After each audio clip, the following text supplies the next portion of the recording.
नमस्कार दोस्तों, एनएस ज्योतिष में आपका फिर से स्वागत है। आज हम बात करेंगे सिंह लग्न यानी कि लियो एसेंडेंट का अगस्त 2024 का महीना कैसा रहेगा, ये हम लोग जानेंगे। अगर आपने सिंह लग्न का जुलाई 2024 का मासिक फलादेश एवं उपाय नहीं देखा है तो ऊपर दिए हुए आई बटन पर क्लिक करें।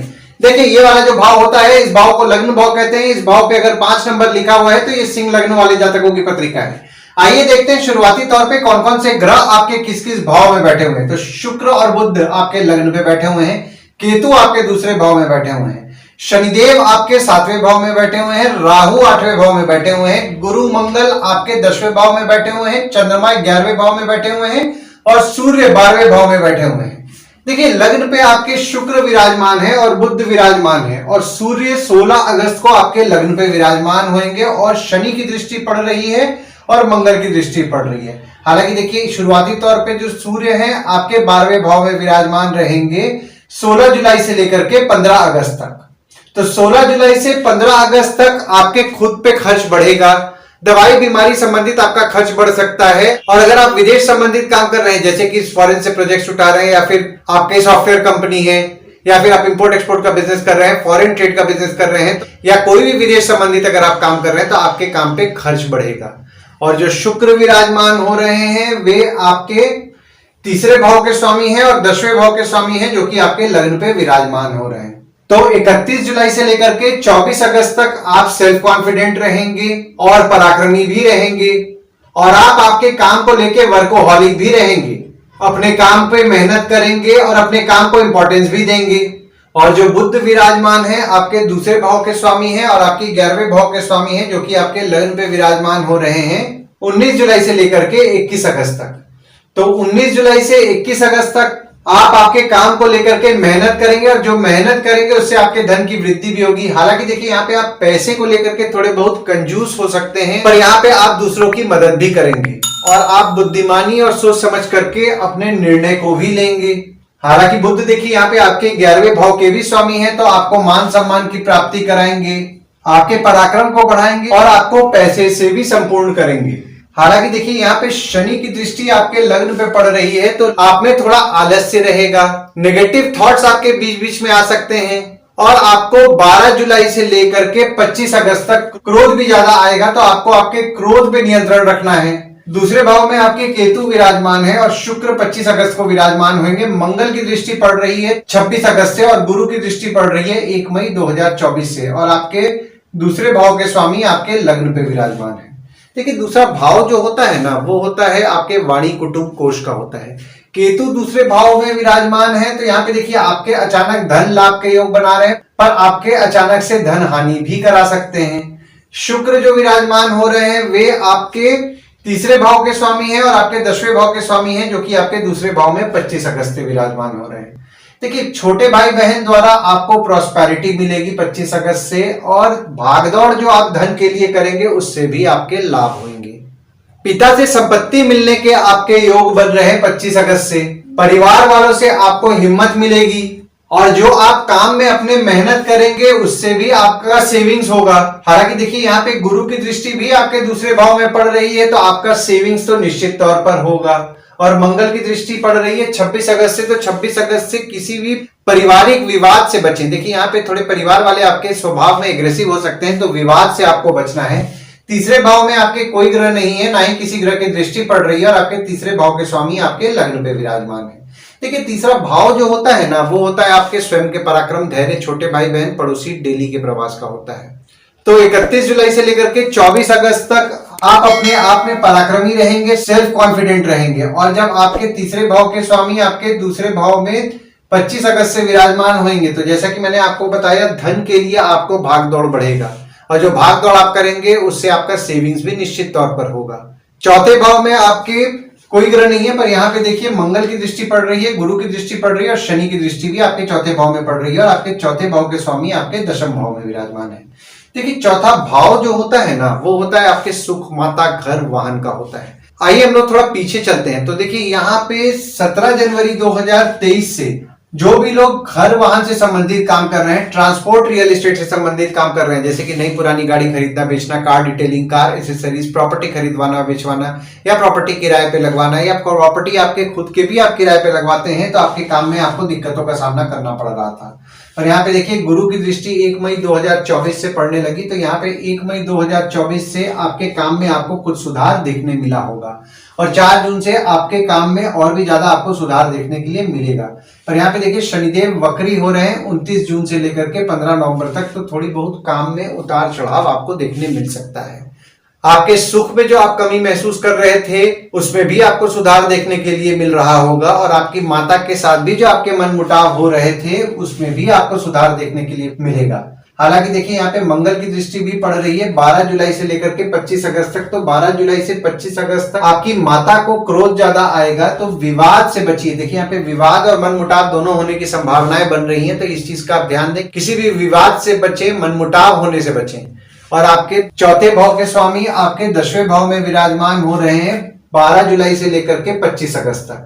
तो अगर आपका कोई काम नहीं हो पा रहा है, काम में आपके बाधाएं आ रही हैं, तो अगर आप 12 जुलाई से 25 अगस्त तक अगर आप घर से काम करेंगे ना, तो आपको ज्यादा अच्छा रिजल्ट मिलेगा। और वहीं जब आपके चौथे भाव के स्वामी आपके 11वें भाव में 26 अगस्त से विराजमान हो रहे हैं, तो जो भी लोग घर वाहन से संबंधित काम कर रहे हैं, ट्रांसपोर्ट रियल एस्टेट से संबंधित काम कर रहे हैं, नई पुरानी गाड़ी खरीदना बेचना, कार डिटेलिंग, कार एसेसरीज, या कोई प्रॉपर्टी को किराए पे लगवाना, खरीदवाना, बेचवाना, या कोई भी घर वाहन से संबंधित काम कर रहे हैं, तो उनके लाभ के योग बन रहे हैं 26 अगस्त से। हालांकि देखिए आपके काम में थोड़ा बहुत आपको उतार चढ़ाव देखने मिलेगा, पर आपके काम से आपको लाभ निश्चित तौर पर होगा। 5वें भाव में आपके कोई ग्रह नहीं है, पर यहाँ पे देखिए मंगल की दृष्टि आपके 5वें भाव में 12 जुलाई से पड़ रही है, और आपके 5वें भाव के स्वामी आपके 10वें भाव में विराजमान है। देखिए 5वां भाव जो होता है ना, वो होता है आपके संतति, प्रेम, पढ़ाई, साधना का होता है। 5वें भाव में मंगल की दृष्टि पड़ रही है 12 जुलाई से, तो जो स्टूडेंट्स हैं किसी भी विवाद से बचें। अपने एजुकेशनल इंस्टीट्यूट यानी कि ट्यूशन जा रहे हैं, स्कूल जा रहे हैं, कॉलेज जा रहे हैं, वहां पे थोड़ा विवाद का माहौल बन सकता है, तो विवाद से आपको बचना है। आपके प्रेमी या प्रेमिका अगर हैं तो उनको भी क्रोध ज्यादा आएगा, बच्चों को क्रोध ज्यादा आएगा। डिप्लोमेटिकली आप हैंडल करेंगे तो आपके लिए अच्छा रहेगा। ये समय आपको उनको डिप्लोमेटिकली हैंडल करना है। और जो स्टूडेंट्स पढ़ाई करते करते जॉब करने का प्रयास कर रहे हैं, उनके लिए 4 जून से फेवरेबल समय है। अगर वे पढ़ाई करते करते कोई जॉब करना चाहते हैं तो वे कर सकते हैं। 6वें भाव में आपके कोई ग्रह नहीं है, पर यहाँ पे देखिए मंगल की दृष्टि आपके 6वें भाव में 26 अगस्त से पड़ रही है, और गुरु की दृष्टि पड़ रही है, और आपके 6वें भाव के स्वामी आपके 7वें भाव में विराजमान है। देखिए 6वां भाव जो होता है ना, वो होता है आपके रोग, ऋण, शत्रु, मामा मौसी का होता है।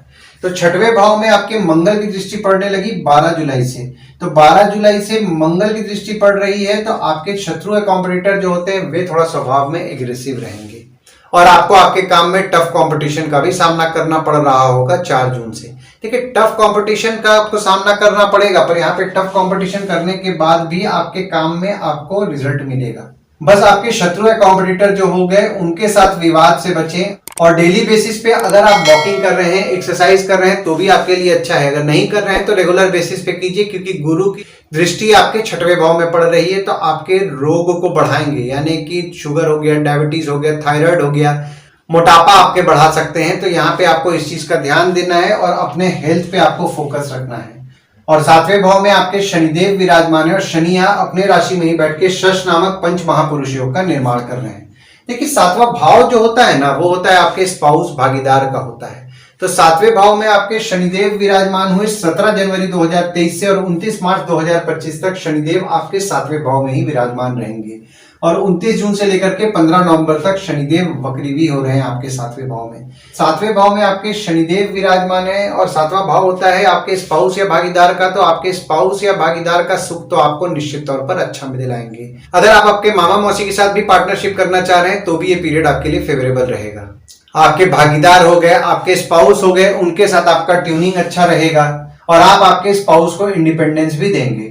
8वें भाव में आपके राहु विराजमान है, और आपके 8वें भाव के स्वामी आपके 10वें भाव में विराजमान है। देखिए 8वां भाव जो होता है ना, वो होता है आपके आयु, जीवन, मृत्यु, अचानक धन लाभ, ससुराल का होता है। तो 8वें भाव में आपके राहु विराजमान हो गए 30 अक्टूबर 2023 से। आपके ससुराल वाले जो होते हैं उनके स्वभाव में थोड़ा जिद बढ़ेगा, और राहु आपके 8वें भाव में विराजमान है, तो आपको अचानक धन लाभ भी निश्चित तौर पर कराएंगे। और आपके 8वें भाव के स्वामी आपके 10वें भाव में विराजमान है, तो यहाँ पे काम को लेकर के थोड़ी बहुत बाधाएं आपको बीच बीच में उत्पन्न हो सकती हैं। पिता की स्वास्थ्य थोड़ी बहुत बिगड़ सकती है, तो पिता की स्वास्थ्य का विशेष तौर पर ध्यान दें। आपके थाइज में दर्द की समस्या आपको रह सकती है। नवम भाव में आपके कोई ग्रह नहीं है, पर यहाँ पे देखिए आपके नवम भाव में शनिदेव की दृष्टि पड़ रही है और आपके नवम भाव के स्वामी आपके 10वें भाव में विराजमान है। देखिए नवम भाव जो होता है ना, वो होता है आपके भाग्य, धर्म, जीजा, साली, साला, छोटे भाई के स्पाउस का होता है। देखिए शनिदेव की दृष्टि आपके नवम भाव में पड़ रही है 17 जनवरी 2023 से और 29 मार्च 2025 तक आपके नवम भाव में पड़ेगी। देखिए यहाँ पे नसीब आपका जैसा साथ देना चाहिए वैसा साथ आपका नहीं दे रहा है 17 जनवरी 2023 से। हालांकि देखिए आपके नवम भाव के स्वामी आपके 10वें भाव में विराजमान है 12 जुलाई से लेकर के 25 अगस्त तक। तो 12 जुलाई से 25 अगस्त तक आपके बॉस हो गए, पिता हो गए, वे आपके लिए लकी रहेंगे और बॉस और पिता से आपके भाग्य की वृद्धि भी होगी और आपके काम को लेकर के आपका भाग्य भी अच्छा साथ देगा। पर यहाँ पे देखिए आपको मेहनत करना पड़ेगा, क्योंकि अगर आप मेहनत करेंगे तो आपका भाग्य आपका साथ देगा, मेहनत नहीं करेंगे तो आपका भाग्य नहीं आपका साथ देने वाला है। तो काम पे आपके मेहनत आप निश्चित तौर पर बढ़ाएं। आपके जीजा, साली, साला, छोटे भाई के स्पाउस हो गए, उनसे आपको कुछ ना कुछ काम मिल सकता है। हालांकि देखिए यहाँ पे आपके मनमुटाव होने की संभावनाएं भी बन रही हैं आपके जीजा, साली, साला, छोटे भाई के स्पाउस से, तो इस चीज का आप विशेष तौर पर ध्यान दें और मनमुटाव से बचें। 10वें भाव में आपके गुरु विराजमान है और मंगल विराजमान है और आपके 10वें भाव के स्वामी जो है आपके लग्न पे विराजमान है।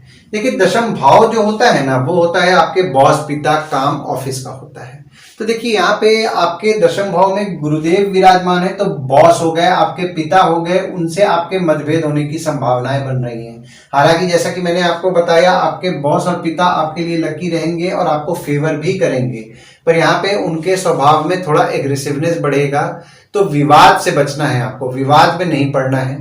और आपके 10वें भाव के स्वामी आपके लग्न पे विराजमान है 31 जुलाई से लेकर के 24 अगस्त तक। तो 31 जुलाई से 24 अगस्त तक आप आपके काम को लेके वर्कोहॉलिक रहेंगे, काम में आप मेहनत भी करेंगे और आपके काम को आप इंपॉर्टेंस भी देंगे।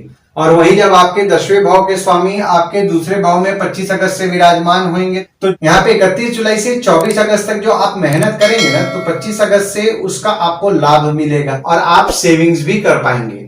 11वें भाव में आपके चंद्रमा विराजमान है और मंगल 26 अगस्त को विराजमान होंगे और आपके 11वें भाव के स्वामी आपके लग्न पे विराजमान है।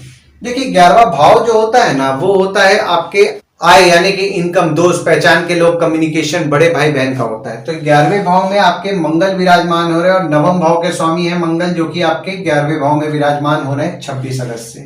देखिए यहाँ पे आपके भाग्य से इनकम निश्चित तौर पर आपका बढ़ने वाला है 26 अगस्त से। कम्युनिकेशन से आपके लाभ होगा, आपके दोस्त पहचान के लोग भी आपके लिए भाग्यशाली रहेंगे और आपको लाभ कराएंगे और आपकी आमदनी निश्चित तौर पर अच्छी रहेगी। हो सकता है कि आप आपके दोस्तों के साथ कोई तीर्थ यात्रा भी प्लान करें 26 अगस्त से। और आपके 11वें भाव के स्वामी आपके लग्न पे विराजमान है 19 जुलाई से लेकर के 21 अगस्त तक। तो 19 जुलाई से 21 अगस्त तक आप पराक्रमी रहेंगे, आपको मान सम्मान की प्राप्ति होगी और आपके धन को लेकर के भी आपको शुभ फल मिलने वाला है, यानी कि आप धन दौलत से संपूर्ण भी रहेंगे। और जब आपके 11वें भाव के स्वामी आपके 12वें भाव में 22 अगस्त से विराजमान हो रहे हैं, तो यहाँ पे देखिए बुध वक्री हो रहे हैं 22 अगस्त से लेकर के 3 सितंबर तक। तो 22 अगस्त से 3 सितंबर तक आपका जो भी आप कमाएंगे लगभग आपका उतना खर्च हो जाएगा। आमदनी को लेकर के थोड़ी बहुत अड़चने आपकी उत्पन्न होंगी और आपके दोस्त हो गए, पहचान के लोग हो गए, उन पे आपका खर्च बढ़ेगा। हो सकता है आपके बड़े भाई बहन जो होते हैं उन पे भी आपका कुछ खर्च बढ़े। पर जो भी लोग विदेश संबंधित काम कर रहे हैं, जैसे कि इंपोर्ट एक्सपोर्ट हो गया, फॉरेन ट्रेड हो गया या फॉरेन से प्रोजेक्ट्स उठा रहे हैं या कोई भी विदेश संबंधित काम कर रहे हैं, तो उनके लाभ के योग बन रहे हैं 22 अगस्त से। और चंद्रमा जो विराजमान है वे भी आपके 12वें भाव के स्वामी हैं, जो कि आपके 11वें भाव में विराजमान हो रहे हैं 1, 2, 28 और 29 तारीख को।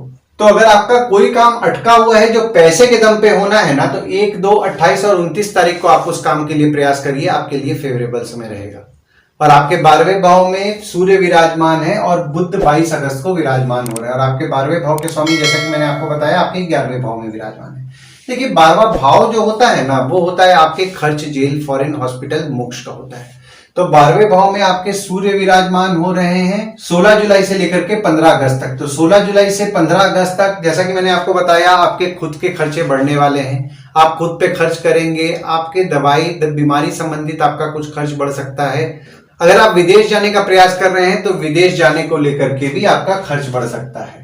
और बुध जो विराजमान हो रहे हैं वे आपके दूसरे भाव के स्वामी हैं और आपके 11वें भाव के स्वामी हैं, जो कि आपके 12वें भाव में 22 अगस्त से विराजमान हो रहे हैं। देखिए यहाँ पे जो भी लोग विदेश संबंधित काम कर रहे हैं, जैसे कि इंपोर्ट एक्सपोर्ट हो गया, फॉरेन ट्रेड हो गया, फॉरेन से प्रोजेक्ट्स उठा रहे हैं या फिर कोई विदेश संबंधित काम कर रहे हैं, तो उनके लाभ के योग बन रहे हैं। परिवार के सदस्य आपके विदेश जाने का प्रयास कर रहे हैं, उनके लिए भी फेवरेबल समय 22 अगस्त से बन रहा है। हालांकि यहाँ पे आपको सेविंग्स करने में थोड़ी बहुत दिक्कतें आएंगी। जो आपका इनकम आएगा उससे आपका सेविंग्स नहीं हो पाएगा और सेविंग्स आपका खर्च हो सकता है। और जब चंद्रमा 3, 4, 30 और 31 तारीख को आपके 12वें भाव में विराजमान होंगे, तो यहाँ पे चंद्रमा द्वारा आपके पत्रिका में विपरीत राजयोग का निर्माण हो रहा है। तो 3, 4, 30 और 31 तारीख को आप पैसे से सब कुछ हासिल करेंगे और पैसा खर्च करेंगे, तो आपको उस पैसा खर्च करने का आपको रिजल्ट भी मिलेगा। आरोग्य पे आपका खर्च हो सकता है, पांव के तलवे में दर्द की समस्या आपको हो सकती है। और सूर्य आपके 12वें भाव में विराजमान है, तो यहाँ पे सरकारी दंड आपको भरना पड़ सकता है 16 जुलाई से 15 अगस्त तक। तो किसी भी सरकारी नियम को ना तोड़ें। और 22 अगस्त से आपके कम्युनिकेशन डिवाइसेस को लेकर के खर्च बढ़ सकता है। कोई सेमिनार आप अटेंड करने जा सकते हैं जिससे आपका खर्च बढ़ सकता है। किताबों को लेकर के आपका कुछ खर्च बढ़ सकता है। आइए गुड डेट्स और बैड डेट्स के बारे में बात कर लेते हैं। तो गुड डेट्स वो डेट्स हो जाते हैं जिस दिन अगर आप कोई नया काम शुरू करना चाह रहे हैं, कोई कंपनी में आपके एग्रीमेंट हो रहा है, कोई कंपनी में आपके ज्वाइनिंग हो रहा है, या फिर अगर आप कोई नया सामान खरीदना चाह रहे हैं, कोई भी अच्छा काम करना चाह रहे हैं, तो इस डेट्स को आप कंसीडर कर सकते हैं। तो डेट्स हो जाते हैं 11 तारीख, 12 तारीख, 15 से 17 तारीख, 26 तारीख और 27 तारीख। वहीं बैड डेट्स में अगर आप कहीं बाहर जाने का प्लान कर रहे हैं, कोई कंपनी में आपके एग्रीमेंट हो रहा है, कोई कंपनी में आपके ज्वाइनिंग हो रहा है, या फिर अगर आप कोई नया सामान खरीदना चाह रहे हैं, कोई भी अच्छा काम करना चाह रहे हैं, तो इस डेट्स को आप अवॉइड कीजिए। तो डेट्स हो जाते हैं 18 तारीख, 19 तारीख, 22 तारीख और 23 तारीख। इस डेट्स को आप कहीं लिख के रख लीजिए ताकि आपके ध्यान में रहे। और उपाय में आपको हनुमान चालीसा, बजरंग बाण, सुंदरकांड का पाठ नियम पूर्वक करना है। ओम गणपते नमः का जाप करना है। मंगलवार के दिन हनुमान मंदिर या गणपति मंदिर नियम पूर्वक जाएं और शनिदेव को तेल नियम पूर्वक चढ़ाएं, क्योंकि यहाँ पे देखिए आपके 9वें भाव में शनिदेव दृष्टि डाल रहे हैं, जिसके कारण आपका नसीब को जैसा साथ देना चाहिए वैसा साथ नहीं दे पा रहा है। तो शनिवार के दिन शनिदेव को तेल चढ़ाएं और तेल चढ़ाते समय ओम शं शनिश्चराय नमः का जाप करें। शनिवार के दिन शाम को पीपल के पेड़ के नीचे दिया जलाएं और उसकी 7 बार परिक्रमा करेंगे तो आपको अच्छा लाभ होगा। आशा करता हूं इस वीडियो में दी हुई जानकारी आपको पसंद आई होगी। अगर आप हमें YouTube पे देख रहे हो और ये वीडियो आपको पसंद आया हो तो इस वीडियो को लाइक कीजिए, चैनल को सब्सक्राइब कीजिए और नोटिफिकेशन बेल जरूर दबाइए। और अगर आप हमें फेसबुक पेज पे देख रहे हैं तो फेसबुक पेज को लाइक कीजिए और फॉलो कीजिए। धन्यवाद दोस्तों, कल फिर मिलेंगे एक नए वीडियो के साथ।